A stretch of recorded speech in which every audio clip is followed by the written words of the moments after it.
کہ حضور علیہ السلام نے کون سے پیغام سے معاشرہ عرب کی اصلاح کا آغاز فرمایا؟ جی بالکل، اگر آپ قرآن مجید برہان رشید کا مطالعہ فرمائیں تو اس میں مشہور آپ نے آیت سنی ہوگی اقرا والی، کہ جو غار حرا میں نازل ہوئی، وہ شعر بھی ہے نا، حسن اقرا تو دیکھا تھا جبرائیل نے، ہم تو غار حرا دیکھتے رہ گئے۔ تو یہ جو شعر ہے یہ اس پہ مبنی ہے۔ سب سے پہلی جو آیت نازل ہوئی وہ اقرا والی نازل ہوئی، اس کے بعد کچھ عرصہ یہ صحیح مسلم کے اندر، صحیح بخاری کے اندر، صحیحین میں واضح طور پہ ہے، کچھ عرصہ وحی کا سلسلہ منقطع ہو گیا، یہ وحی کا سلسلہ رک گیا۔ بعضوں نے کہا کئی سال تک رکا رہا، اور بعضوں نے کہا کچھ ایام کے لیے بند ہوا۔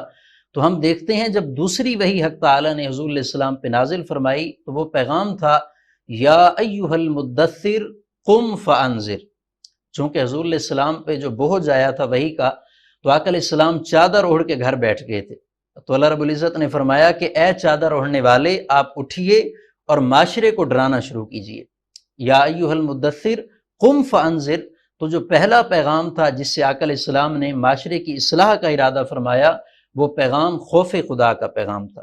کہ اللہ نے فرمایا محبوب آپ اٹھیں اور پورے معاشرے کو قیامت کے خوف سے، اللہ رب العزت کے خوف سے، قبر کے خوف سے ڈرانا شروع فرمائیں۔ تو جب یہ آیت کریمہ نازل ہوئی تو آقا علیہ السلام سب سے پہلے اپنے اہل بیت کے گھر میں گئے اور جا کے اعلان فرمایا، انہوں نے آخرت کا ڈر سنایا، اور آقا علیہ السلام نے اس پیغام مبارک سے تبلیغ کا آغاز فرمایا۔ اور اس پیغام میں اتنا اثر تھا کہ وہ دور دراز رہنے والے، بسنے والے بدو جو جنہیں ذرا بھر سلیقہ نہ تھا، جب یہ پیغام سنتے گئے اور آخرت کا ڈر ان کے سینوں میں بستا چلا گیا، تو ہم دیکھتے ہیں کہ اس کے بعد ان سے بڑھ کے کوئی مؤدب نظر نہیں آتا، ان سے بڑھ کے کوئی نیاز مندی کرنے والا نظر نہیں آتا۔ تو یہ حضور کا سب سے پہلا پیغام تھا یا ایھا المدثر قم فانذر، اے چادر اوڑھنے والے آپ اٹھیے اور ڈرانا شروع کیجیے۔ تو جب آپ نے ڈرانا شروع فرمایا تو معاشرہ یکسر تبدیل ہوتا چلا گیا، اور حالات جو تھے وہ اپنی تباہی سے اٹھ کر جو ہے سنبھلنے کی طرف چلے گئے، اور یہ پیغام ان کی اصلاح کا سبب بنا۔